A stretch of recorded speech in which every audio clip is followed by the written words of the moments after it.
Way to save the season to throw. Fire down! Incomplete down at the goal line by San Diego. Tomlinson off the left side. Tomlinson sidestep. Hello, history books. They have to now. Here's Sproles. Sproles inside the 10, inside the 5, and the Chargers win the game.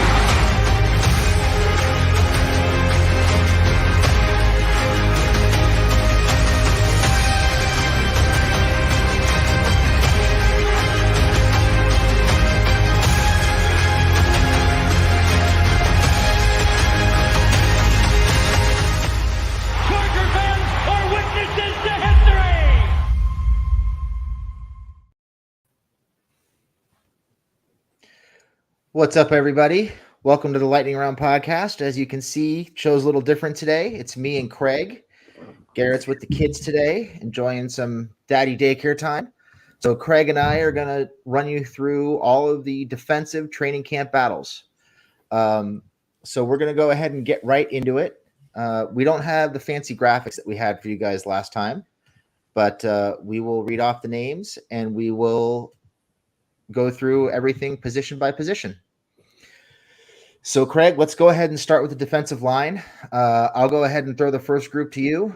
You tell me what you think, and then we'll kind of kick it back and forth until we're ready to move on to the next group. So first group, interior defensive line. And that group is made up of Sebastian Joseph Day, Austin Johnson, Morgan Fox, Christopher Hinton, Gerard Clark, the popular UDFA, Terrence Long, Scott Matlock, the recent draft pick, David Moa, Otito Ogbonnia, CJ Okoye, and recent free agent signing Nick Williams. So how are you looking at this group, Craig? What do you think? So, of course, this is probably one of the less heralded groups on the team, but kind of sort of for good reason. With that being said, tons going on here. Some new blood has entered the room, which is great, especially once we're looking at how the interior of the defensive line was pretty much decimated last season. So that was pretty much the position of choice for the Chargers this past year. As in other years, it tends to kind of bounce from one thing to the other, and last year was the D-line's turn. So the top guys pretty much set in stone there. Sebastian Joseph Day, Austin Johnson, although he is coming off of an injury, but he looks fine going into camp. Otito Ogbonnia is kind of the question mark here, as he had a more major injury, bigger guy. Believe was it a rupture of the Achilles? Was it the same injury as JC's? I believe somewhere about I think that. It was. Okay, yeah. So you're talking about a guy that's 300 plus pounds. It's going to be a little bit more of a journey for him to recover from that. But, hopefully all goes well there. If not, there's a name that I think, and a lot of people, as you mentioned already, are looking at as a more popular guy who can come in and maybe take the reins or contribute some in the event that Ogbonnia isn't able to go early on, which is why I think he will make the 53. And that's a conversation that we'll get to this weekend. But Morgan Fox is kind of one of those guys that's a tweener. You can line him up at 4-eye, kick him on inside, and some of those smaller fronts when you want to go sort of kind of NASCAR. Not a guy that you definitely want to have on your earlier downs to stop the run, although he plays it a little bit better than you would expect for a guy his size. But really don't want to line up in a base defense when you have to with a smaller defensive end. But with the rest of the group, some of these guys I think are pretty much just names. No respect to them. No, David Moa, Nick Williams, he has experience with the Bears, so he's familiar with the scheme, which may give him a leg up going into camp. So just depending on how many guys they're planning on keeping, he's someone that can be in the mix. Scott Matlock being there also is one of my favorite guys that the Chargers were able to get later in the draft that I think is going to play a pretty big part in this scheme moving into this season. He can kind of be your Morgan Fox going forward, or someone who could do some similar things just in a bigger frame. And but for me, my eyes are squarely on Gerard Clark. Just because he offers you what you haven't had at a true nose tackle position in a very long time. We all know who the most popular person was there, and Jamal Williams, and Chargers fans have pretty much been clamoring for someone to come in and play that role. And I truly do believe that at this point this season, there's going to be an opportunity for him to step in and make some headway and be a solid contributor. In regards to the line as a whole, it's kind of up in the air. The defensive play wasn't great, even when all the starters were available. Serviceable at times, but I don't think it was the strong suit of the defense, if there was such a thing. But it's just nice to have some, again, fresher blood in there, some guys that are specialists, but also a nice blend of different types of players, whether it's your true noses, like I mentioned before, and Gerard Clark, or Scott Matlock, who you can move up and down the line, just mix in there with the Austin Johnsons and the Sebastian Joseph days. And we'll see how Otito recovers. So should be a fun group to watch during camp to see how everything shakes out. Yeah, so this is a group that I think is pretty interesting. So when Staley took over in 2021, they carried 5 interior defensive linemen. Last year, they bumped that up to 6. And this is a group that honestly we're used to basically fielding the dregs, that we're used to them fielding 5 guys, having maybe 2 legitimate options, the hopes and prayers with guys like Tillery and other projects they've had on the defensive line. And we don't really have that, overly optimistic, hopeful, prayer type of project who's going to be getting major snaps. So they're just waiting to figure things out. This is a pretty experienced group. It's a group that I would say they'll probably carry 6 guys again this year, just based on the 11 they have on the roster going into camp.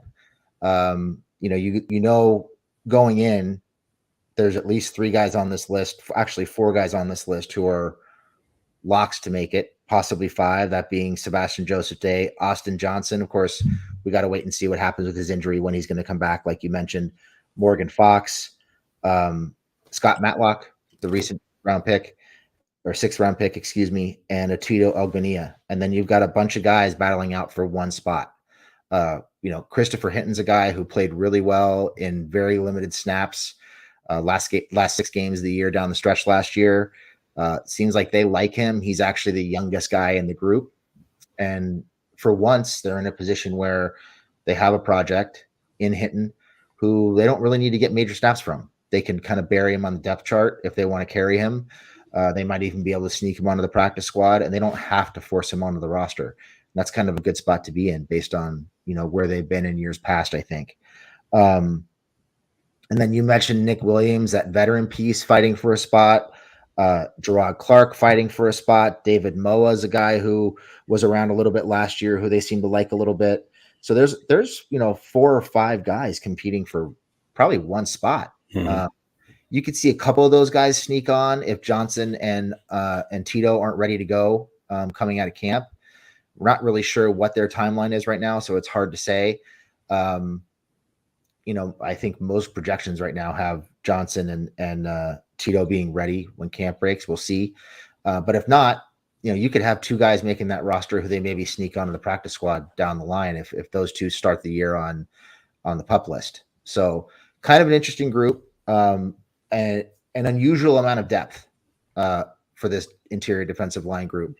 Some guys who can play, some veteran guys who we know are going to produce when they're in there, and some versatile, kind of tweener pieces towards the back of the depth chart who can play multiple positions and offer different types of production. So Matlock is a guy that I'm excited to watch. Loved watching him, his film after they drafted him.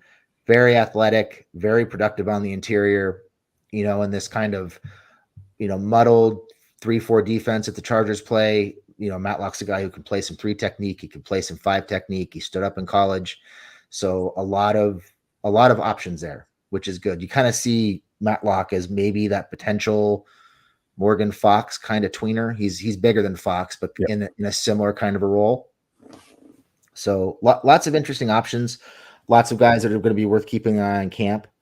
So I'm excited for that group because normally we're looking at this interior defensive line group like, oh my God, they're going to carry 5 guys and 4 of them are going to be crap. Yeah. And that's not the situation we're in this year. Yeah, and good call out on Hinton. I don't know how it completely slipped my mind, but he's definitely a guy that they seem to have some confidence in, and he did perform pretty well in his time on the field. Looks like he could really develop into a potential penetrator they can use on passing downs. So just interested to see how he developed during the offseason. Haven't really seen, like, of course, there's no film to watch since last year to kind of delve into, but going into camp, seeing how he performs. Just want to kind of look to see if he's slimmed up at all, if he's bulked up whatsoever, just to get a feel for the type of player he's going to be utilized as on the interior, if he's going to be more of a pass rusher, or if they're going to look for him to be a gap and a half guy. So, again, like you mentioned, lots of names to choose from, which is a far cry from what we've been accustomed to in recent years. Now, if a guy or two happens to go down, you're not completely bereft of talent. Well, at least young potential there that can get in and maybe earn some additional playing time moving forward. So it's an exciting group, I think.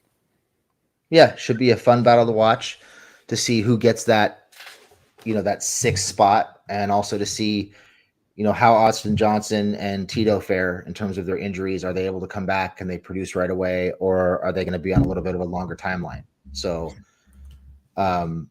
I think Scott says he'd really like to have 6 deep. I think that's probably what we're going to be looking at.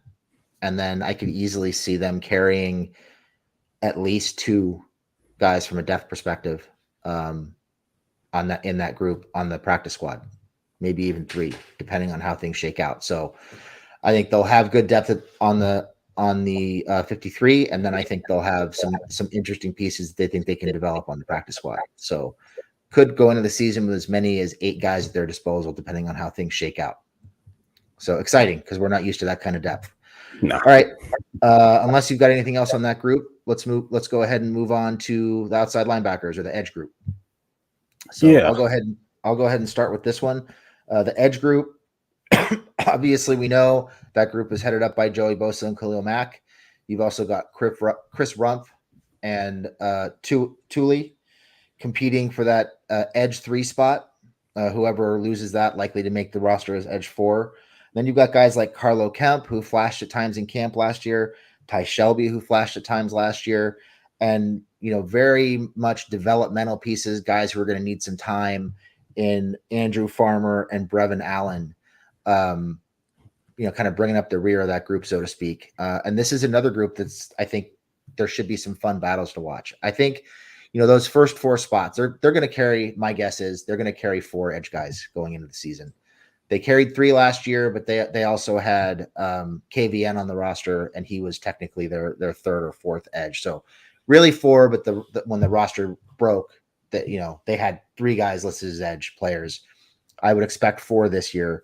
And then the question is, how many edges can they carry, on the practice squad, and what kind of traits are they looking for in those guys? Kemp is a guy who I liked in camp last year. He flashed at times and played, I thought, a really smart brand of football in the preseason. Seemed to be reading running plays really well. He was disciplined, wasn't, getting blown off the ball, flashed as a pass rusher. So some traits to like there. Shelby also flashed quite a bit as a pass rusher, playing with the 2s and 3s last year. Farmer's a guy who I like. I think he's going to be pretty much a stand-up edge at the next level. He's like 6'4", 250 with really long arms. Good burst. Hasn't really played against, top-notch competition, but was very, very productive against the competition he did play against. So it'll be interesting to see how he handles playing against a higher level of competition in camp. Hopefully he gets a chance to go up against some of the starting offensive linemen to see how he looks. But I think there's some athletic traits, some length that they can develop there, a good burst off the edge. He's just not very refined. He's used to bullying people. He really hasn't had to have a diverse move set coming off the edge. So that's a guy who I think they're going to be looking to develop in terms of counters and hand usage. He bludgeoned tackles at the level that he played at, but he was playing against, future car salesmen and rest, waiters. So, Not that there's anything wrong with that, but it is what it is. And then there's Brevin Allen, another guy who I really like, a guy who really dominated again at his level. He was very, very good for a couple of years in college. A guy who I think is very enticing. He plays at about 265, another guy with good length. To me, I think the thing with him is his game is very segmented. And what I mean by that is he gets good burst off the line. He kind of stalls out in his pass rush if he doesn't win right away. And then you can kind of see him thinking through the different phases of his pass rush. He keeps his eyes on the football. He changes directions well. He closes like a bat out of hell. Both he and Farmer really finish their tackles. If they can reach you, you're probably going down, which is fun to watch with those guys. And they change direction and they're really good in pursuit. Allen is a guy who also looked good in coverage at times, running down the field with running backs, showing good athleticism and length to break up passes down the field. He's a little bigger at 265. He can stand up and play outside. He's a guy who I think can play some 5 technique. You might see him play kind of that Morgan Fox, tweener role at times. But they kind of need to smooth out his pass rush and bring the different phases together and teach him some counters. And I think they might have something there. So a lot of fun to watch. I think it's going to be interesting to see who they keep on the practice squad, kind of knowing going in who's going to make the roster. And I'm going to have fun watching Farmer and Allen compete because I think both those guys are going to be a lot of fun to watch in practice. Yeah, I agree with you, especially on the back end there. Those younger guys, undrafted cats, are going to be 2 names to keep an eye out for just because of the athleticism. Super raw, but an opportunity for them to get out there in the preseason and really kind of show what they can do. Anxious to see how they develop during camp, the type of reps that they get, because there's a lot to build off of there. But just kind of funneling back up to the top of the depth chart, the top names are the top names. We know who they are, what their placement is going to be. It's going to be a big year for Chris Rumph as far as development is concerned. You've mentioned it a bunch of times. He has a father who's a coach in the NFL, and it doesn't seem to have translated much to his play on the field from a technique standpoint. He's a leaner guy, which was always going to make things a little bit more difficult for him. He was never going to be an every down edge player. It's probably going to be more of a niche outside pass rusher, and it still hasn't materialized to the point that maybe we had all hoped for to this point. But again, year 3 here, so an opportunity for him to really step his game up. Maybe he was a string bean year 1. What was the nickname? The second one? I don't know. Is he Asparagus now? Which one? I think it was Asparagus. Yeah. Okay. Yeah. So, I mean, hopefully, can he be like Edamame now? Yeah. Like a little chunkier, whatever. Just hopefully he can get out on the field, and he's going to have to be a little bit more crafty with regard to getting to the quarterback. I mean, his game is kind of more slippery than it is power or like super duper finesse. It's just more, if I would throw a term out there, it would be more crafty, high effort, a guy that kind of gets skinny to get to the quarterback and utilizes his length and slenderness to his advantage. So if that's going to be his game, he's going to have to perfect it.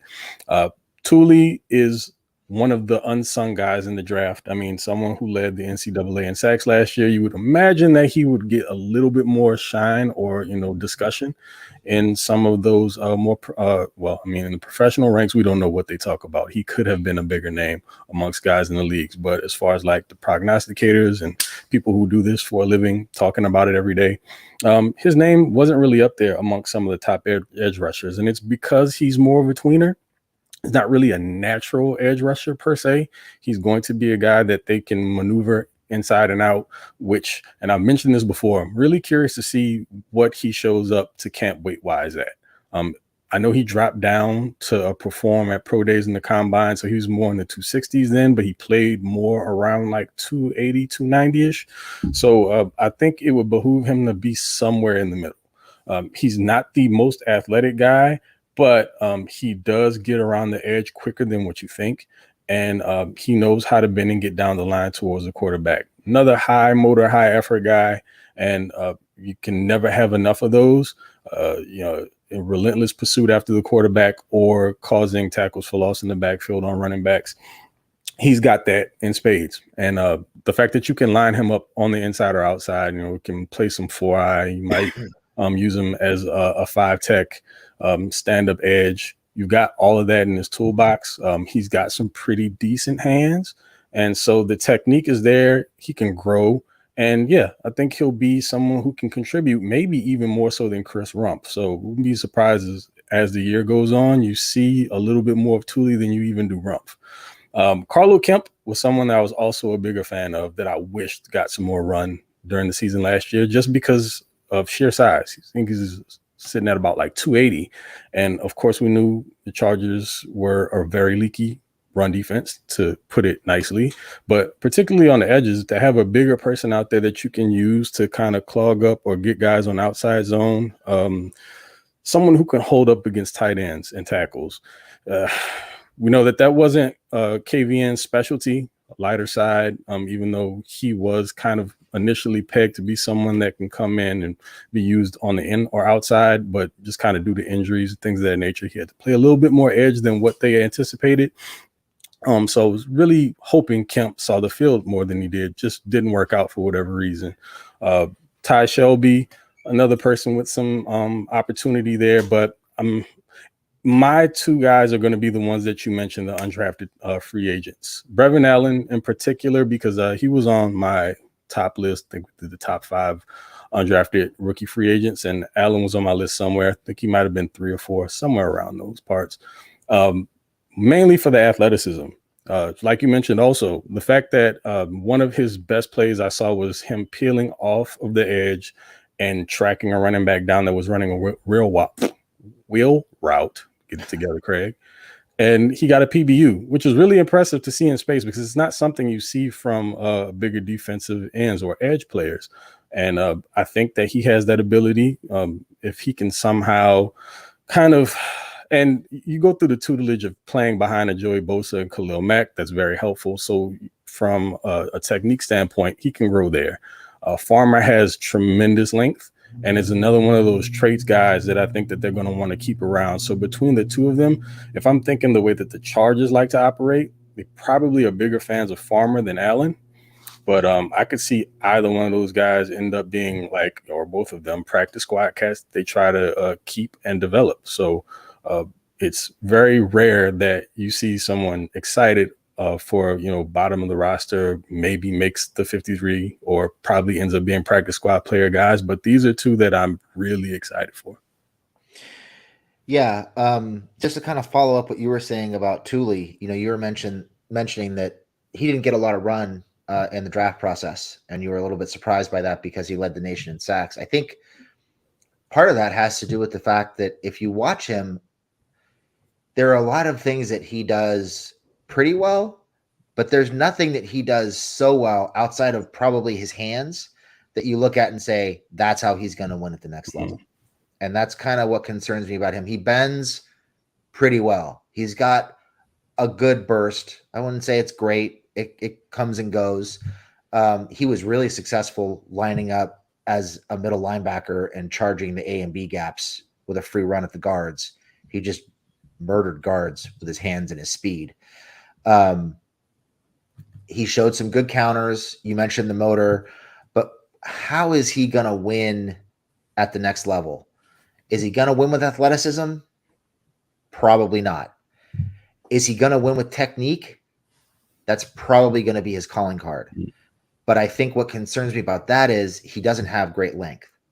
So his hands are going to have to be perfect, and his technique is going to have to be flawless for him to get inside of the pads of tackles and win on a consistent basis, because he's just not going to race around these guys more often than not.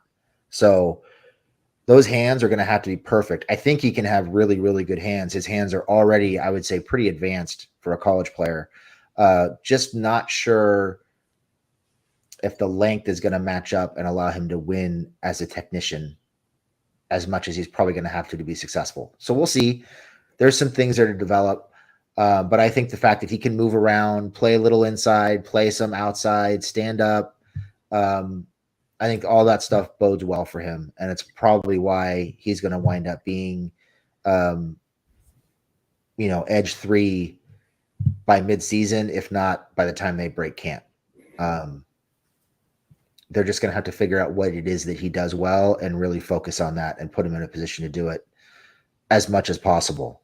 Other than that, I think this group is pretty straightforward. You're just trying to figure out who's going to make the practice squad at the end of the day and in what order Thule and Rumph are going to make the roster. You know, Rumph he's a speed and burst guy, doesn't use his hands that well. I think that's the most disappointing thing about him for me. You mentioned it. I've said it a lot. His dad coaches defensive line in the NFL, and his hands are not good. His technique is not great. He's entering year 3. Hopefully with a second full offseason under his belt, there will be some strides made there. Hopefully he's beefed up and he can hold up on the edge. But otherwise he's looking more and more like a fairly limited situational pass rusher at best. Yeah, and that's also why I think, and you spoke to this, Thule probably ends up getting a little bit more run throughout the season because he offers you more. And honestly, I don't know that Rumph can add that much more good weight to his frame. I don't think he's ever going to be one of those guys who's going to walk around at, consistently 275, 280 and be able to carry it well. It just doesn't really look to have the frame for it. So, yeah, he's going to have to be someone who utilizes what he does have from an athletic standpoint. He's not super athletic, which is a little disappointing for someone of his size. You would want to be a little bit more nimble if you're not going to have the size. And Thule just gives you more from being able to reduce down, stand up on the outside, and just being stronger at the point of attack. There's going to be, I'm sure, certain opportunities or times when maybe both of them are on the field at the same time, and you absolutely want Thule lining up on the strong side and keeping Rumph as far away from it as humanly possible. Yep, I think that pretty much wraps up the outside linebackers. So let's go ahead and talk about the guys in the middle of the defense. So this linebacker group, I think one thing that stands out looking at it is there is not a whole lot of, well, really there isn't any experience depth. Pretty much everybody not named Kenneth Murray and Eric Kendricks is a developmental piece in some way, shape, or form. And that's a little worrisome. But this group is made up of Kenneth Murray, Eric Kendricks, Dion Henley, Nick Niemann, Amen Ogbongbemiga, Mikel Jones, and Tyreek Maddox Williams. So, Craig, why don't you give us your thoughts on the linebackers? Let me give you props first and foremost, because I know Amen's name was not always your favorite to have to pronounce, and I think you did pretty well. I've had a couple years to practice it. There you go. It's worked out. So with this group, starting at the top is really weird because when you look at experience and Kenneth Murray being the second most experienced guy, it's not ideal. But playing next to Eric Kendricks, someone who has performed in the league at a high level, been a Pro Bowl All-Pro player, maybe that helps Kenneth along. Also, not having his fifth-year option picked up, hopefully there's inspiration for him to go a little bit harder. But good old Dion Henley is just sitting there lurking. And even though he is an older prospect, I think is 22, 23 already, hasn't played the position for very long, maybe 3 to 4 years. But instinctually, he's better than Murray already. Just watching him from, the Washington State film, we talked about this when we did like our offseason reviews of the draft picks. He's not the biggest guy in the world, but he is very athletic and he uses that to his advantage. He doesn't seem to be fooled by window dressing as much as Kenneth Murray is. And you can just see him. He looks just more fluid on the field, specifically in pass coverage. I know that Mr. Brandon Staley believes that Kenneth Murray is or was at one point the best coverage linebacker on the team, which, whatever, if that's what his eyes told him. But Dion Henley's definitely got him beat there for the time being from what I see. And as far as the guys behind him, Amen and Nick Niemann are or have proven to be pretty good special teamers, particularly Niemann. And that's someone that I've always kind of had an eye on to develop more into a role to get some snaps on the defense, just because you can see his instincts just on special teams. He's one of the better performers there. And if you notice, that's kind of the path for a lot of these lesser or guys. I mean to put it that way, but guys that, you know, typically you wouldn't expect to see getting really major snaps. That's the way that they make it onto the field. They earn their stripes on special teams. It's the way that a couple of guys have done it. It looks like he may go that route. So there's opportunity for him to jump, maybe even Amon, that I know they like, but, you know, he's dealt with some injuries and there are some inconsistencies there with being able to read inside of the box. When you go a little bit further down, Michael Jones, Nathan East, and Tyreek Maddox-Williams, not a whole lot to say about them. It's going to be one of those wait and see things in camp. Just from watching what I've seen, on tape, mostly from an athletic standpoint, East has something to offer as well as Jones, but they just right now, it just seems like guys they're going to try to plug in to see what they have, and there isn't much to lean on in the way of production at a high level. So for me, it just kind of boils down to those top 4 to 5 names right around Nick Niemann. After that, it's kind of crapshoot. We know that Amon, Niemann are probably going to be locks, and everyone above that, of course, but the guys under, not quite sure. So it's not the most inspiring of groups on the team. And also, you have to look at it from this standpoint. The Chargers are really going to need that interior defensive line to stay healthy because it's going to be paramount that they keep these guys clean. If you don't have tremendous second-level talent, then your guys up front have to be able to maneuver, or should I say keep guys off of them so that they can maneuver and make plays. Otherwise, it's slim pickings after you get through Henley, and you could get attacked at the second level consistently all over again. And, you know, the last thing you want to do is see guys just gliding through past the line of scrimmage through the second level with just one-on-ones in the secondary. It's not a pretty sight. So ultimately, those two, the front, the defensive line, and the linebackers are tied together. And I think the success of the guys at the second level lie pretty heavily on what happens up front. So I think, excuse me, one thing that stands out to me looking at the linebacker group is, and we've talked about this, is there is not, in my opinion, a lot of value being placed on the linebacker position in the Chargers front office and in the coaching staff. Much like last year, and we said this last year, and I think it still applies this year, I feel like that linebacker position is really just there almost entirely for special teams value outside of the first 2 guys. They're obviously hoping to develop Dion Henley into a starter. You take him with a 3rd-round pick, you know, you think there's something there. Amon led the team in special team snaps last year. He is the core special teamer. He, barring just a miserable camp or somebody blowing him out of the water, he's probably going to be there as the primary special teams, the core special teams player once again. Nick Niemann, 4th on the team in special team snaps. Another guy who they value for his special teams abilities. Is he going to get on the field more? I think they like the athleticism. I think they probably see him as offering some value in coverage. Not sure that he offers much in terms of, you know, being a downhill run stuffer, but you know, I think they're looking at him as an athletic developmental piece. One guy that you mentioned who I like, and I think there's something there, particularly on special teams early on, and could be something developed down the line, is I like Mikel Jones. He's the one guy who, to me, he did have production at a reasonably high level, playing in the Big East. Is that right? For Syracuse. He had some up and down production, but he had 2 really good years. And I think he had 1 year with well over 100 tackles. He was a guy who was around the line of scrimmage, made a lot of tackles around the line of scrimmage, and actually showed up quite a bit in coverage at times. And he wasn't used in this role a lot, but he did flash as a pass rusher. I thought he showed some really good feel for finding seams and not necessarily getting to the quarterback, but applying pressures and speeding things up for the quarterback a little bit. He's a guy who did not test particularly well. I think his RAS score was somewhere at around like 2 or 2.5. Really did not test well at all. But to me, watching him on tape, he knows what's going on, and he relies on his instincts to get downhill and get to his spot and make plays.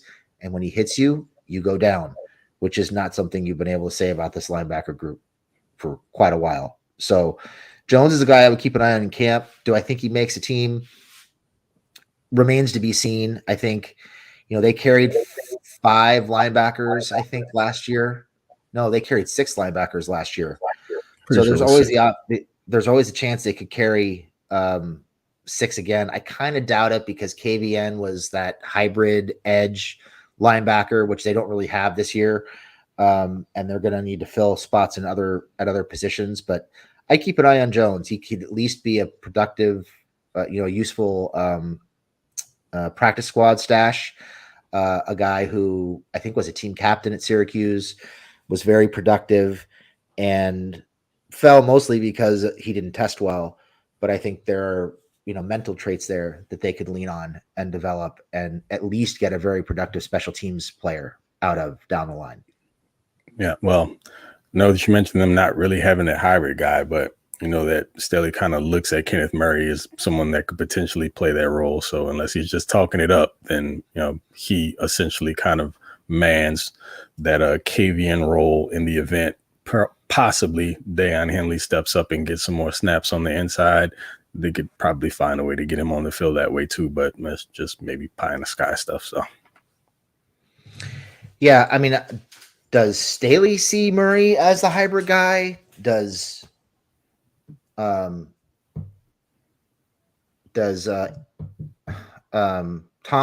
see him as the hybrid guy? Is that just wishful thinking, trying to find something that he does well because we're still waiting? I don't know. We'll see.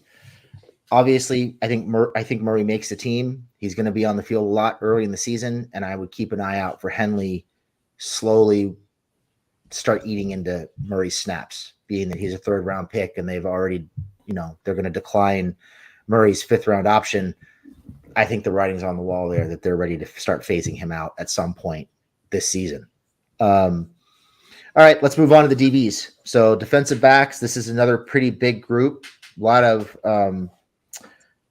of UDFAs, a lot of developmental pieces, but we've got Michael Davis, J.C. Jackson, Asante Samuel Jr., Jasir Taylor, Dean Leonard, Keemon Hall, Michael Jaquette, Tywone Mullen, Cameron Brown, and I know I'm going to mess this up, but AJ Uzodinma. So sounds right to me. I think I got it right. Well, I think you got it.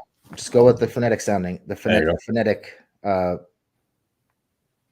phonetics, I guess. So anyway, looking at this group, I mean, I think we know pretty much what the top 5 spots on this group are going to look like. I think the biggest question with this group for me is, do they have enough depth? Can they roll into the season with 5 corners? Because this is a group that, they're kind of in transition. Well, they are in transition. Michael Davis is in the last year of his contract. J.C. Jackson's contract, he's entering year 2, but he's coming off of a pretty horrific injury. They're going to have to figure out what to do with Asante Samuel Jr. here in the near future, in the next couple of years.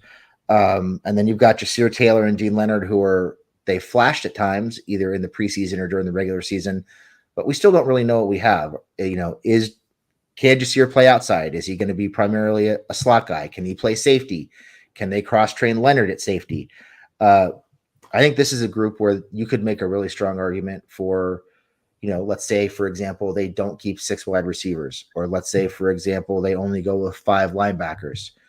This would be one area where I think you could make a really strong argument for keeping a 6th player, just because you don't know what's going to happen with JC. And if he goes down, it kind of throws the whole group into flux again. So, Hall is a guy who's provided a lot of special teams value. Keemon Hall, a lot of special teams value in the past. That could wind up keeping him on the roster. Tywone Mullen, another slot guy. He's Trayvon Mullen's younger brother, I believe.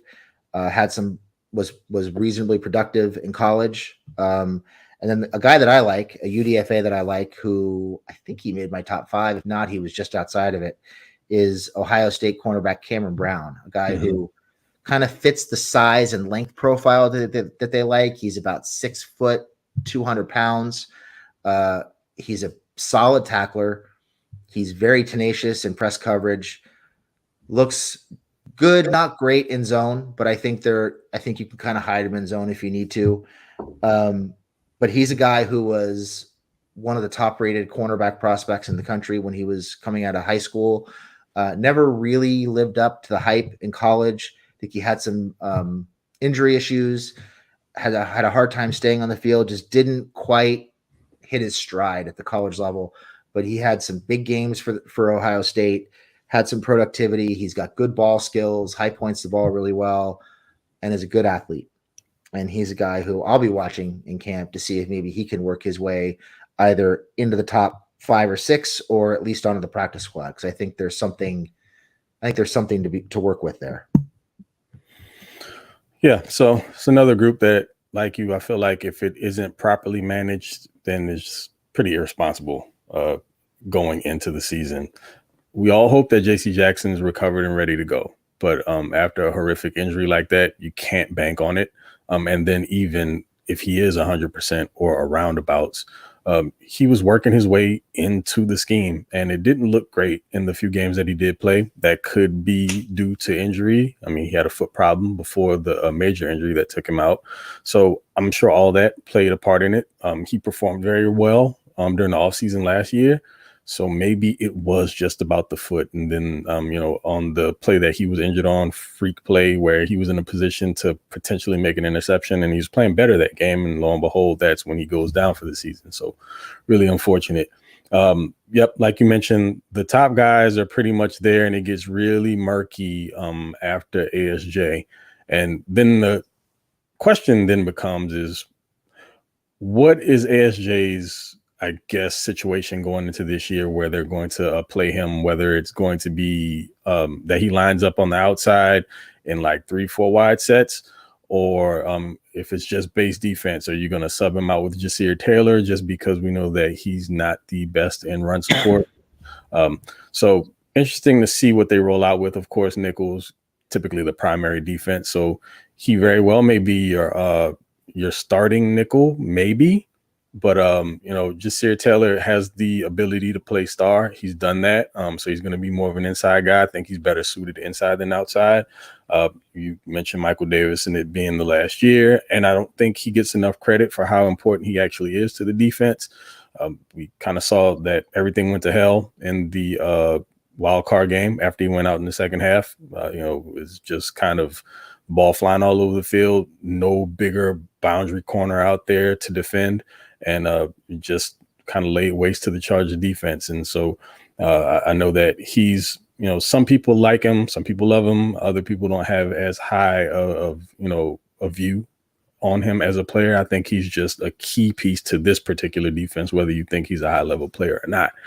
Kemon Hall is going to be a special teams guy again, someone that you can trust there. But the two guys, Jasir Taylor and Dean Leonard, mentioned cross-training them. I think Dean Leonard probably looks like more of a safety than a corner to me.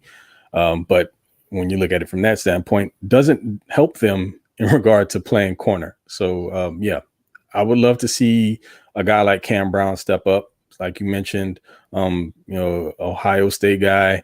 He has all the requisite ability. It's just didn't put it together in college. What I did notice about him that I really like, though, is that he's pretty tough at the line of scrimmage. He's not afraid to jam.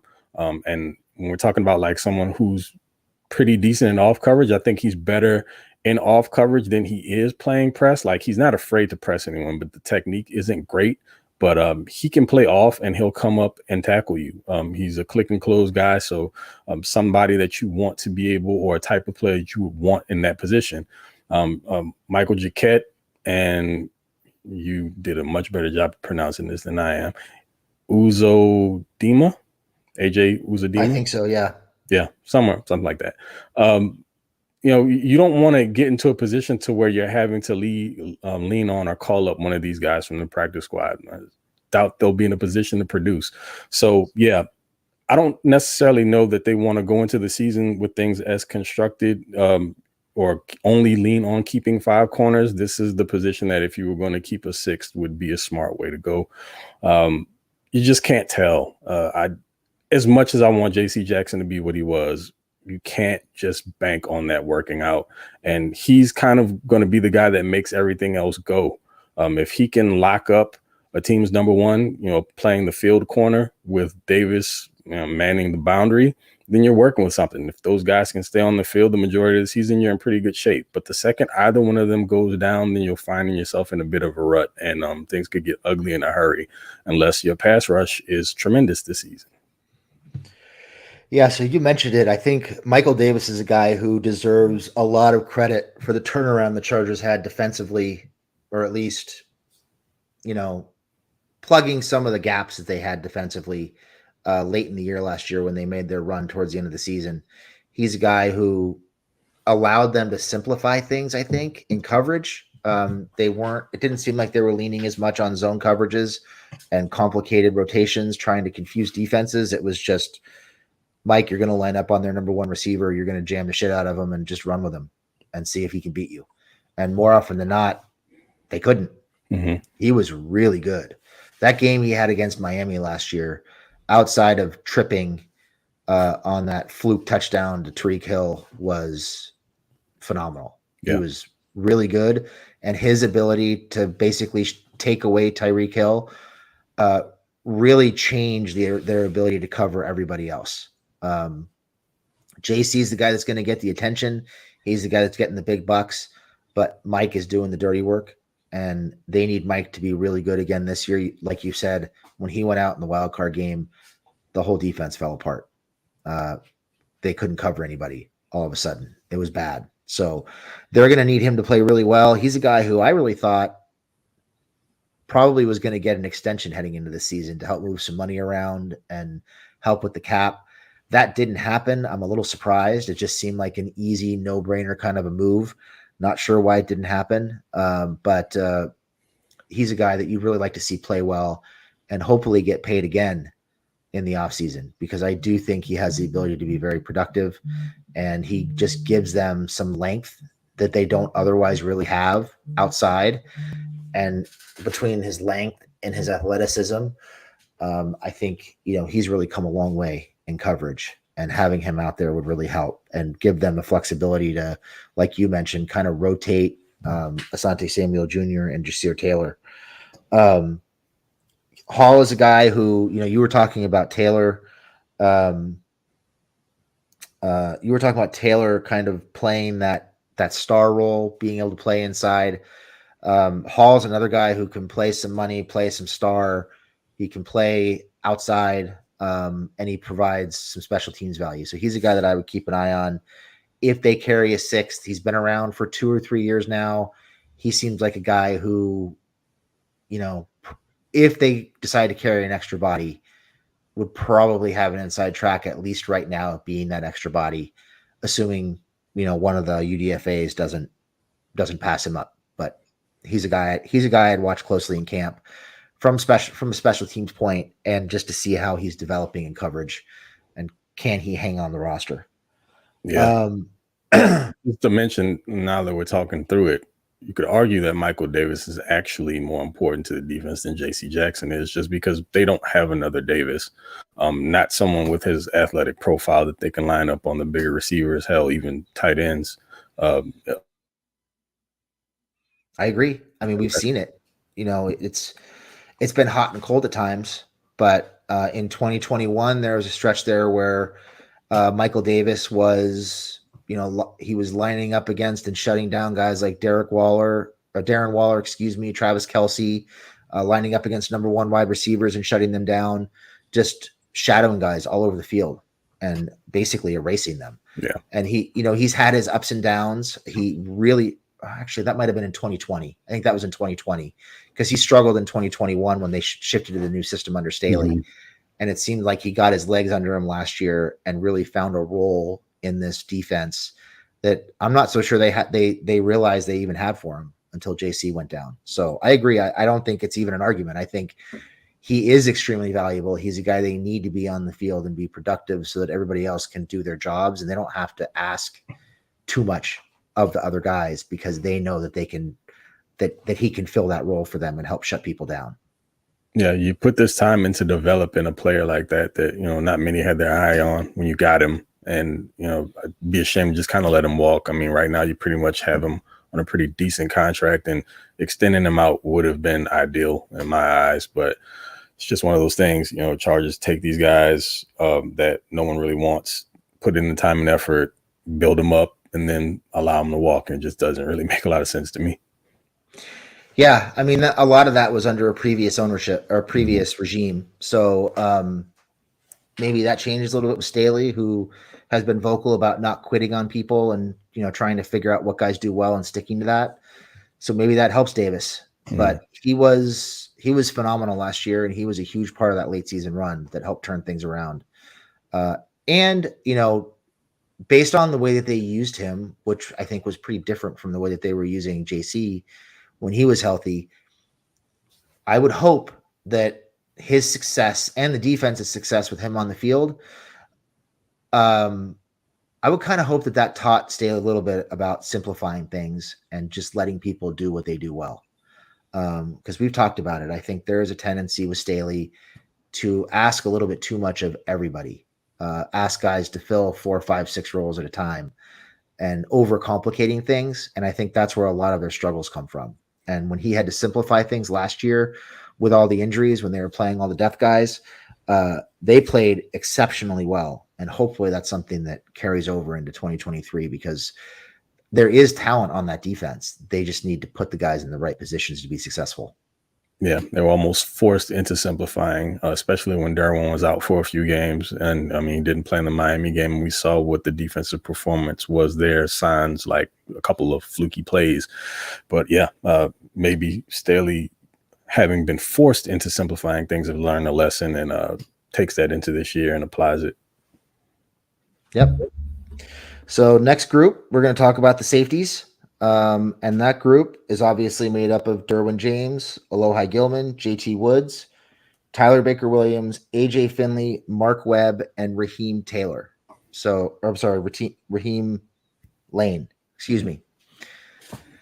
So, let's just break this group down a little bit. So my concern here is I don't trust anybody really after Derwin.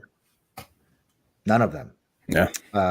We're looking at Alohi Gilman being the second safety on the field, the second starting safety in this group, which to me is a little scary. I don't really think that Alohi is suited to playing single high. I don't particularly like him all that much playing too high. He's a little better in that role, but not great. And the tackling is really hit or miss at times. I'm not really sure what he's good at. I don't think he's a great athlete. So I'm a little concerned about that group. And obviously you talk about JT Woods. So that, big questions behind those starters. Can JT Woods tackle? Are his turnovers from college going to translate at the next level? Does Mark Webb even really exist? And what do they have in Raheem Taylor or Raheem Lane? Is he going to be a guy who sticks as the fourth safety? Is it going to be Mark Webb? And what do they have in AJ Finley and Tyler Baker-Williams? I think there's an opportunity here. I think they're probably going to carry 4 safeties coming out of camp, but this is another group, kind of like what we talked about with the corners, where if you're going to carry an extra body and go with 5, this is a group where I think you need to do it, because there just isn't a lot of depth in this group. And there isn't a lot of trust in this group outside of Derwin, at least for me. Well, no, I see exactly where you're coming from, and I share those sentiments, particularly when we're looking at the free safety position. You never want Gilman in single high. Just doesn't have the athleticism for it. If I give him credit for anything, and this almost sounds like an insult, but he's a feisty football player. Like, if he sees it, he'll attack it. And when he's locked in and understands and can read a play, then he doesn't hesitate. Whether he reads it in the run, he attacks coming downhill, or if it's like you saw him play against the Dolphins in that very first play, they went straight at him with Tyreek Hill. He understood what the play was, kept his depth, and if he took one misstep at all, then Hill's going to fly right by him. So he did a really good job at, defending his side, his portion of the field, and allowing enough cushion between he and Hill to where that he could run with him late in the play and make a pass breakup. Do I want to risk that often? Absolutely not. Too high, yeah, more so playing him in too high as opposed to single. Never want to see him in single, but too high isn't much better, unless you're playing like 2-man and you have him over the top of a cornerback or something like that and helping. But you never want him in one-on-ones because you can't trust them with the athleticism, because he's not a very athletic guy. Say he's a smart player, but unless you are just perfect and sound technique-wise and you're really good at reading what's in front of you and elite in that way, then you're going to give up some big plays. So hopefully, unless AJ Finley decides, or JT Woods, I'm skipping right over good old JT. Here's the issue with Woods. You played in the Big 12 where defense was optional. Totally understand that. But he did play under Dave Aranda, who's a defensive head coach. Some of that had to sink in. You watch him play defense then, and he was not someone who was afraid to come up and tackle. It's just that the technique isn't there, and it almost looks like he plays coming downhill with his eyes closed. That's what we noticed in the short time that he played last season, and what maybe kept him off of the field. He's got all of the athletic traits. He's fast, tall guy. He looks like someone who should be able to play a single high or a two high. It just, as far as the measurables are concerned. But when it comes to playing actual football and having to come downhill and tackle, he's a complete liability. I don't think it's a want-to thing. It just may be a technique thing, which should be able to be fixed. But he's going to have to make some tremendous strides this year, or else he's going to have someone like AJ Finley actually breathing down his neck, because AJ Finley isn't afraid to tackle. His technique isn't terrible. He's not the overall athlete JT Woods is. He's actually more of a natural ball hawk than Woods is. My nickname for Woods, I'm sorry, was Tippy Longstockings, because that's basically how he got all of his interceptions. I mean, a majority of them at Baylor.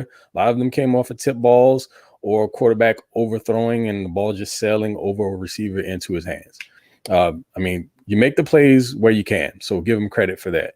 But outside of that, Finley is someone who intrigues me just because he seems like more of a natural at the position. So we'll see how that works out. Now, another nickname, Milk Carton Mark Webb, because he might be a real person, but we have no evidence of that yet. When training camp rolls around, maybe he'll convince me otherwise. But at this point, he's on the roster. We've seen him in the past. So yeah, we think he's real, but he was someone else that, showed up a little bit when you were looking at him, in particular when we were scouting him last season, or season before last, off season. He was someone who showed some ability, especially in coverage. Another taller, I wouldn't necessarily call him rangy, but he has his length that he uses to an advantage. Not the most athletic guy, but he showed the ability to run with some wide receivers in the slot and some tight ends. If he can stay healthy, there's definitely a role for him behind Derwin, but it's just like you mentioned, no one else on this list am I confident in whatsoever, which is why it's another reason that hopefully there's a player out there still lingering that everyone knows that we all want. And I showed up in a picture with a couple of other guys that were former teammates of his, and hopefully they could persuade him to come on down, because we absolutely need him. I don't want to take a chance at there being in a situation where Derwin goes down and this is what we're left with. We can possibly cover up for the free safety issue, but if something were to happen to Derwin, then that secondary is in big trouble. And I don't think it's, again, responsible from a personnel standpoint to just roll with what you have, because unless, again, you have a tremendous pass rush, you're going to be in a world of crap in the event that your star player, no pun intended, goes down. Yeah, Finley's a guy who I kind of liked when I was watching the UDFAs. Didn't make my top 5, but I saw a lot of the same things that you saw. Not an elite athlete by any stretch, but he definitely understands what's going on around him. He breaks on the ball early. He's able to cover some ground, even though he isn't, explosively fast. But he just gets to where he needs to be. And early on at Ole Miss, he wasn't a great tackler, but I felt like his tackling technique improved over the last couple years. And I felt like he turned himself into a pretty solid football player by the time he graduated from Ole Miss. Not super flashy, didn't have a ton of turnovers, but he's around the football a lot. He's another guy who, if he hits you, you're probably going down. Not going to blow people up, not a super physical tackler, more of a kind of a knockdown, drag down tackler, but he gets the job done. And he can cover in the slot. He can cover over the top, really good in two high, can play some single high. Don't love it there, but it's, he can do it. It's not a complete liability. You mentioned you don't want to risk going into the season and this being what's left if Derwin gets hurt. I'll take it one step further. I wouldn't want to go into the season just with this group, whether Derwin's hurt or not. Yeah. It makes me nervous. I'm not going to lie. I don't have a lot of faith in Alohi Gilman. JT Woods, the last time we saw him, granted it was in the preseason and it was very limited. I agree. The tackling thing is it's not a desire thing. It's not a willingness thing. I just think it's in his head. I think there were already some technique issues when they drafted him that were major technique issues that were going to have to be cleaned up. And I think it got to the point where he just didn't trust himself to make the tackle. He was willing to. He was coming downhill, but he's out of control. And you could even see it in the college tape. He was flying downhill, but a lot of ankle biting, a lot of arm tackles, just poor angles and poor technique. And you can get away with that stuff in the Big 12. You're not going to get away with that stuff in the NFL, even in the preseason. And it just got exposed, and I think it just got into his head, and he just didn't trust himself to make the tackle, and he became tentative. That's what it looked like to me. Hopefully they can fix it. Tippy Longstockings, that's quite a nickname. JT was the guy who I think he and Alohi were the two primary sources for it hit him in the tummy last year. So, I mean, a lot of those picks were tips. They were horribly overthrown balls. Most of them, he didn't even have to move. The ball just hit him right in the stomach. So, they might have overvalued that a little bit, but there are a lot of promising athletic traits. I know they thought when they drafted him, they could turn him into a corner and have him play some slot, have him play some corner, have him play some safety. I said it at the time. I still feel it's the case. We'll see what it looks like in camp and in the preseason. But to me, I think they bit off more than they anticipated in drafting him. The developmental curve is going to be a lot slower than what they thought, and they're going to have to work him in slowly. Special teams, sparing defensive snaps, and I think you're probably looking at him primarily being in there as either a single high or a two high, which is scary because if he's not tackling and he's the last line of defense, you might as well not have anybody back there. So it'll be interesting to see how it goes. Webb is a guy they love. They feel like he can play money and star, play both safety positions. I don't know. I'm still not convinced he really exists. I think he's a figment of our imagination. I'm sure he's going to get every opportunity to be the fourth safety, third or fourth safety on this team. It should be a pretty heated battle between he and Raheem Lane. And I agree with you. I would keep a close eye on AJ Finley because I think he's a guy who's got a chance to work his way into a rotation and potentially make this team as a fourth or fifth safety just based on a lack of depth and just a need to start developing people behind Derwin and Alohi. So I think Finley's one of the few UDFA who I think has a better than average shot of making the roster out of camp. And at the very worst, I think he's going to be on the practice squad. Yeah. So kind of what I was wondering about the whole JT Woods selection is if this is more of a Telesco thing than it is Staley, just because it feels almost like a Michael Davis type situation where they see someone with these athletic traits that they feel like they can develop into a major player. And I guess I haven't taken the time out, but I will, to see what the learning curve is with Woods in comparison to a guy like Davis, because it did take Davis a little while to develop. But I mean, he wasn't going to, correct me if I'm wrong here, he wasn't necessarily going to be pressed into action as quickly as they were maybe hoping to do with Woods. I know that they saw him as a developmental player, but I think they were hoping that he'd take a big enough leap there between camp and maybe jumping in there to get a potential starting spot at some point during the season, maybe towards the back end. That absolutely didn't materialize, and you haven't been hearing much about him during the offseason. Even when questioned about him, the replies have been pretty uninformative, honestly. It's not saying very much. They're not super complimentary of him, whereas a guy like Gilman, talk about the trust level being there. Guys seem to be okay with playing next to him. Derwin definitely seems to be. But just super curious, and I'll take some time out, throughout the week to just kind of look to see how long it took for Davis to come along and maybe make the determination of whether or not this might actually have been one of those Telesco things as opposed to Staley. Well, I think the difference is Michael Davis was a UDFA. He wasn't drafted. Yeah. And just from what I remember from the inside information we got from Garrett's guy, is it just sounded like as a group they were really high on him. I'm not sure we can pin this on Staley versus Telesco, but it sounded like they were all really high on the athletic traits, and they were confident in the coaching staff's ability to polish him up and bring those traits out of him sooner rather than later. So I don't know if it, we heard in some, like Henley was a Staley guy. We've heard other guys have been Telesco guys. This sounded like it was more of a consensus. They felt like the whole league was higher on Woods than what the media was, and that he was going to go sooner rather than later.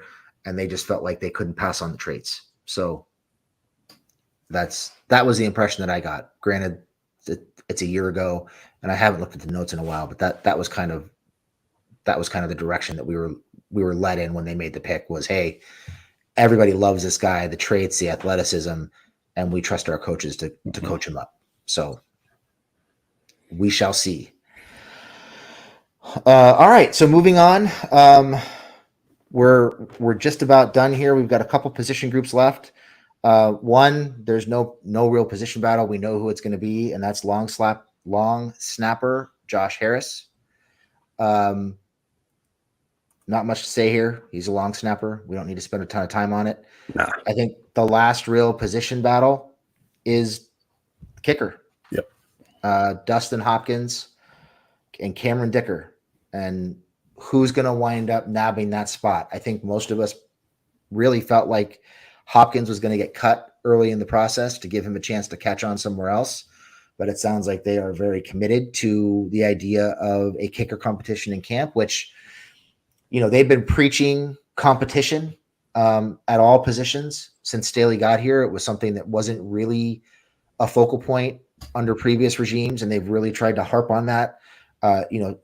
Some people thought it was BS last year when Tillery made the team, but I feel like they have really pushed to bring in guys who can compete and push the starters and push the guys at the back of the roster.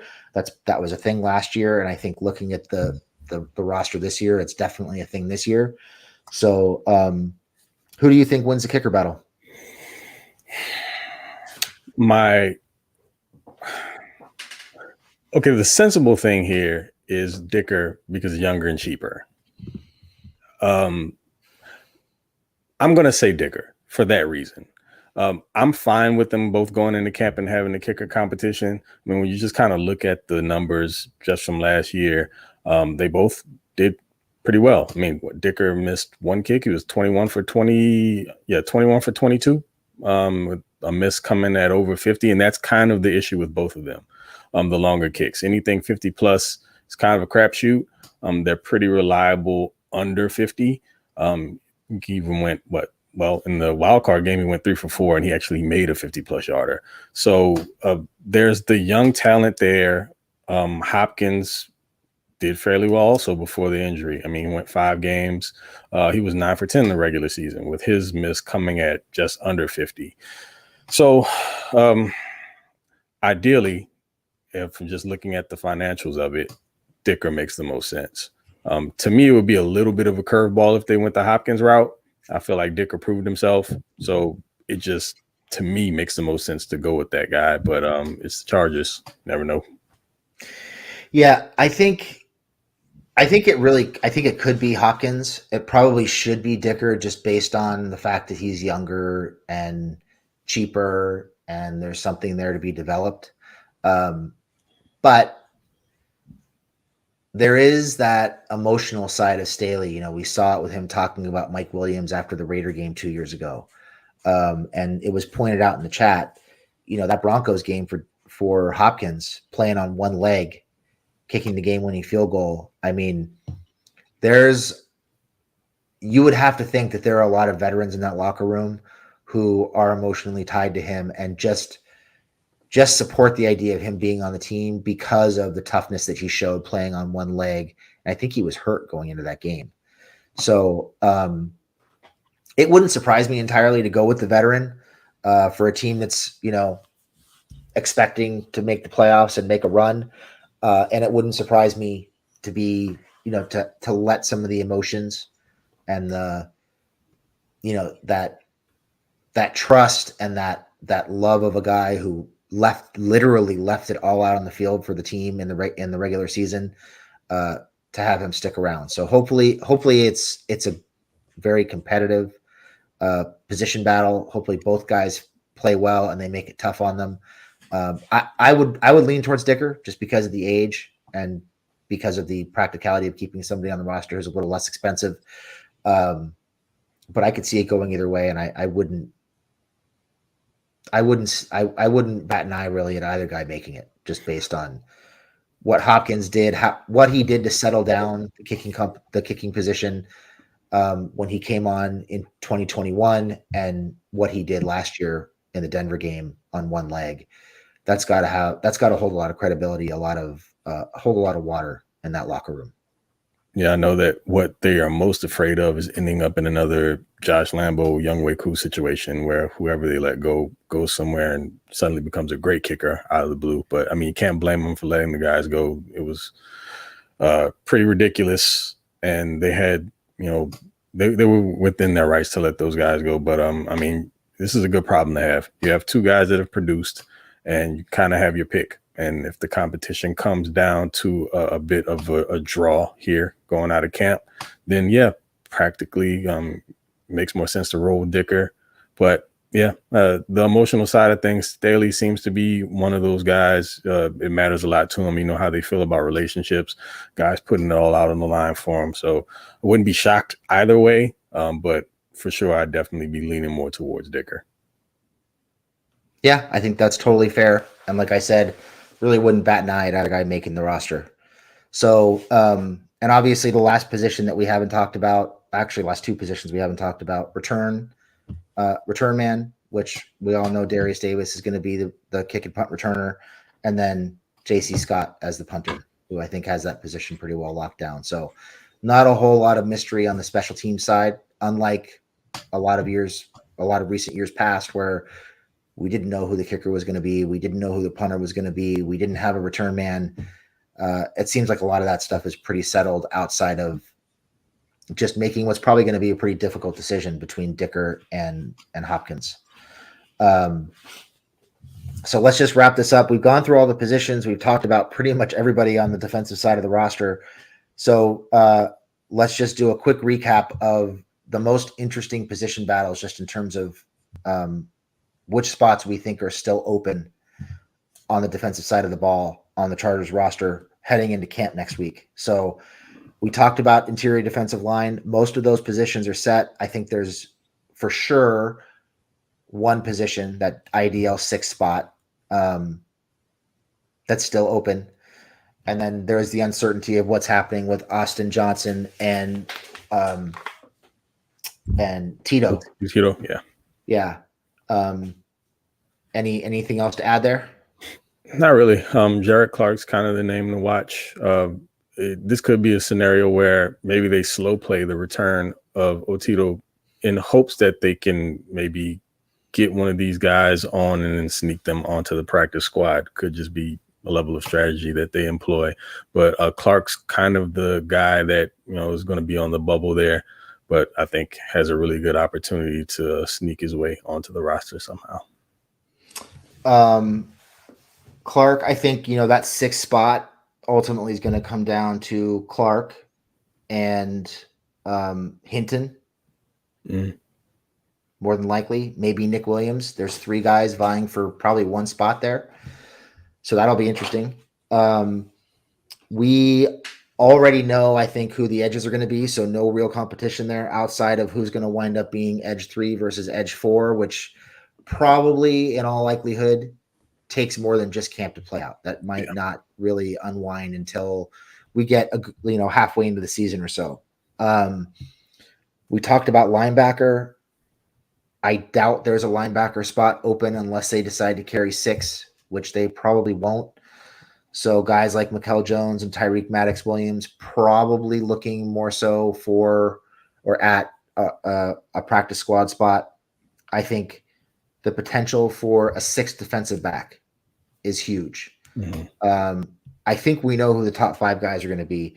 The question is, do they see a need for a 6th? And are we looking at Cameron Williams? Are we looking at Keemon Hall? I think those are the 2 primary names in that group towards the back of the defensive back depth chart, with a shot at potentially grabbing that 6th spot and or landing on the practice squad as kind of a, like a shuttle option to go back and forth between the practice squad and the main roster. What do you think? Yep, right there with you. I think it's definitely going to come down to between Cam Brown and Keemon Hall, just because of kind of Brown's pedigree, what he could potentially offer you as a developmental guy. We know what Keemon Hall can offer you on special teams, but there may be more upside to Brown than Hall. So I think those are going to be the 2 names that I look at. They definitely need to consider going into the season with us. If we're going to talk about 6 corners, yeah, it's going to be one of those 2 guys that I would probably put my money on being the guy. Yep, I agree. And then we talked about safety. I think there's kind of a lot of uncertainty at the safety position right now. Who will be the 4th safety? Will they carry 5? And who will that be? And I think there's really 3 guys there competing for 1, maybe 2 spots on the 53. And we talked about it. That's Mark Webb, Raheem Lane, and AJ Finley. Anything to add there? Yep, it's just the main guy for me is going to be Finley. We're talking about from the free safety spot. He's the person I'm probably most interested in. Of course, we want to see the JT Woods development. But between he and Mark Webb, Finley and Webb are going to be the guys that I'm primarily interested in. Webb to see if he can actually stay healthy and contribute, and see if he can make some plays and make a name for himself, and actually prove to us that he is in fact a living, breathing human being. And outside of that, I'd still be looking to potentially add a vet in the room, but we shall see.